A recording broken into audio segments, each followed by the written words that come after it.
We'd like to welcome you back to our second playoff edition of the walkthrough this week. We have 6 teams still left in the postseason. The area's still going strong here as we get into the next round. Still doing pretty good. Avoided not any upsets last week. Everyone did what they were supposed to do and did lose some teams, but we still have 6 games to talk about this week. And we're going to start with one of the more impressive victories last week. North Augusta, they went out and got a victory, which set up a date with Colleton County this week, another home matchup. Yeah, North Augusta, I mean, hey, removed all doubt last week. You know, you don't want to go into that game thinking, oh, hey, we were upset last season in the first round.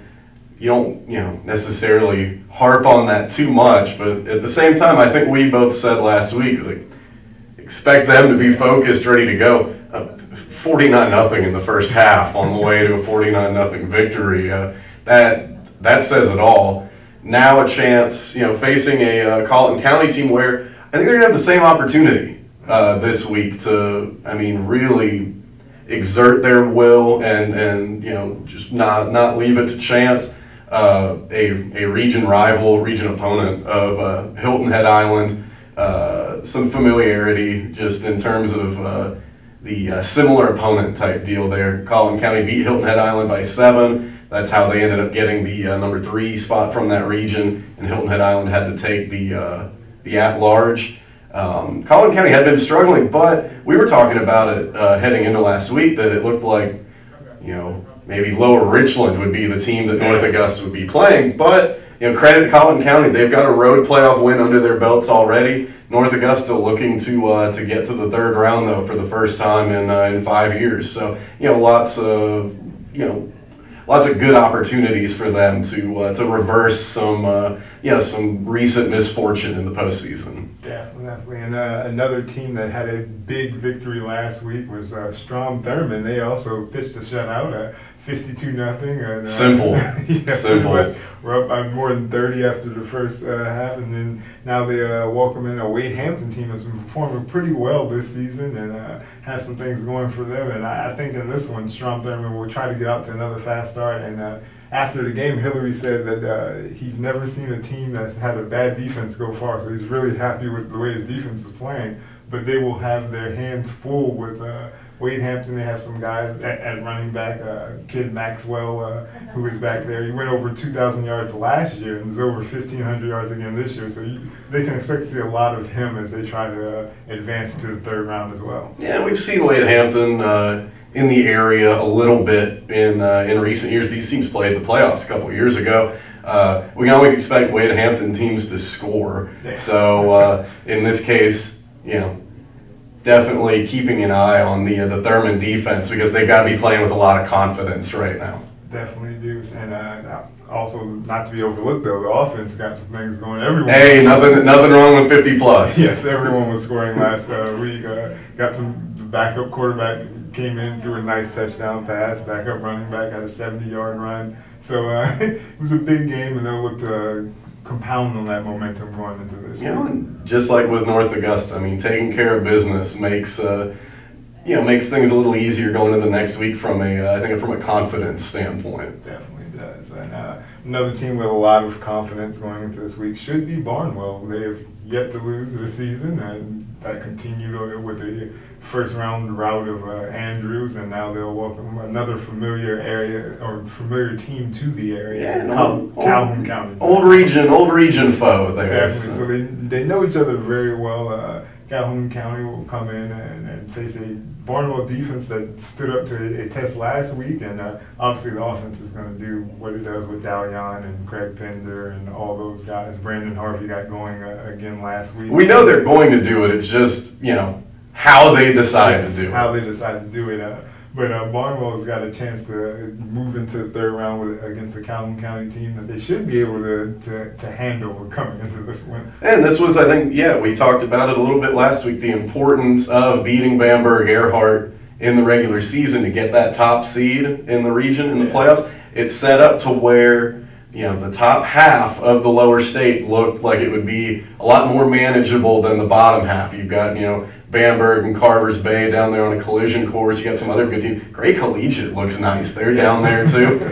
This was, the road that I think they wanted. and this is that opportunity to really, I mean, not that Barnwell needs any more momentum right now, but a chance to just keep that train rolling. Yeah, and so it should be a good game out there, and I hope so, because I'm going to actually go out there and see Barnwell finally this season. We've seen plenty of Calhoun County in this area over the last few years, so shouldn't be any surprises in terms of the types of things that they like to do. Definitely, and now we're going to move down to the Class A level. And speaking of confidence, hold on. Confidence. I think all of these. We're building confidence in the Class A level. I think we should start with a comeback. I think we should start with Ridge Spring Minetta advancing to play Dixie, but the way they did it was, I guess, Ridge Spring's passion. Well, no, I mean, it's 2 years in a row now where it's been a big comeback. Last year in the third round came back from down 24-0 against Louisville.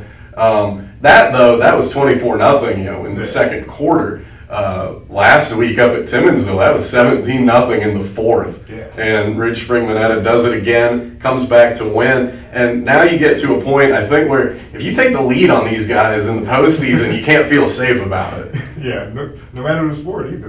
No matter the sport. So, Dixie has been in a situation for the last several weeks where they've been able to, cruise against, we'll call it what it is. That's a pretty soft region that they are in. They haven't been tested lately. Played 96 in the non-region, a shorthanded 96 team, but still 96. Yes. Pretty good team. And since then, it's been every challenge they've had in front of them. I mean, they've just completely wiped it out. Different story with Ridge Spring Minetta, and if Dixie maybe gets out to a lead like they have been lately, I wouldn't expect it to grow like it has been. Yeah, definitely. But it should be another interesting matchup. It's a special group of kids they've got there at Ridge Spring Minetta. I mean, this is really the third postseason in a row for football last year, basketball last year, football again. It's a similar core group of kids that they just get it done. Definitely. And moving elsewhere, another team that has a lot of confidence of a big victory last week, Williston. Shutout on the road. Definitely, but they will face a tougher task in the #1 team in the state in Lamar on the road this week. Yeah, Lamar, obviously the class of Class A, they do things differently than a lot of Class 2A and 3A programs.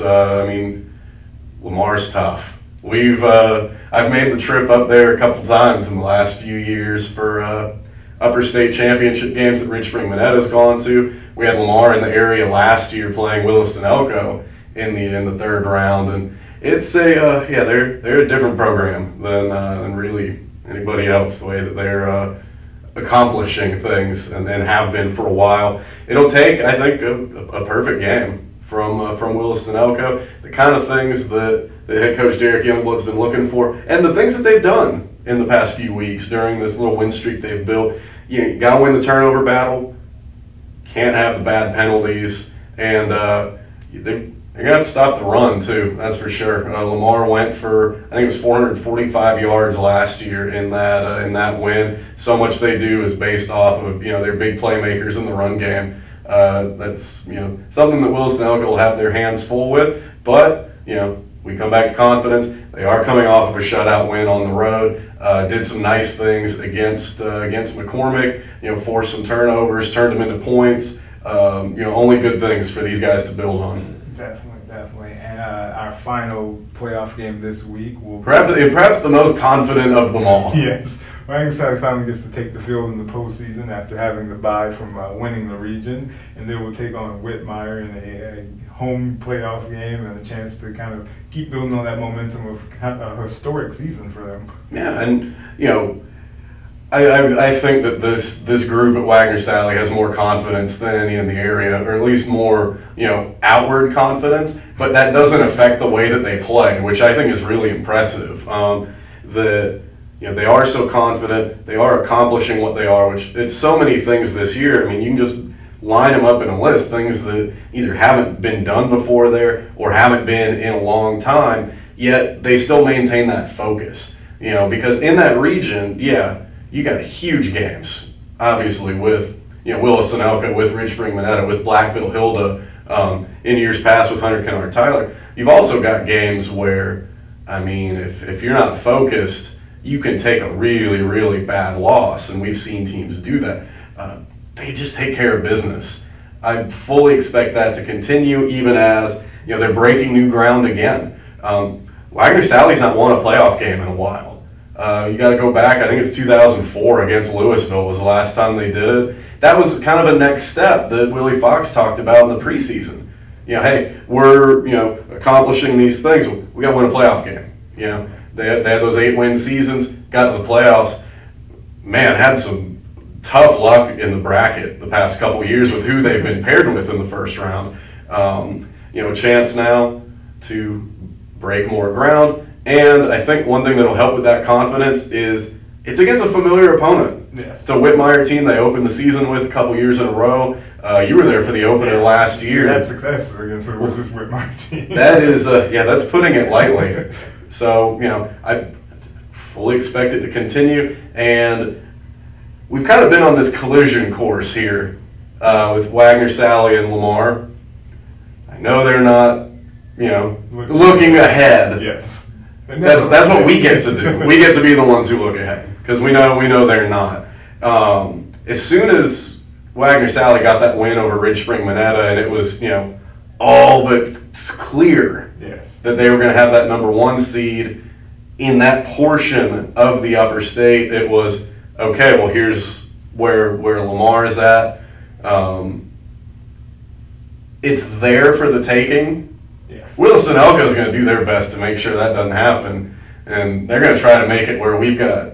And plus, you add in Blackville Hilda, they might try to make it where we have 4 Region 3A teams as the Final Four in the upper state. Yeah. So yeah, it's the latest, I think, in their series of goals at Wagner Sally, the latest in their series of history. And given how they've approached it every chance so far and succeeded, I expect them to just to keep going.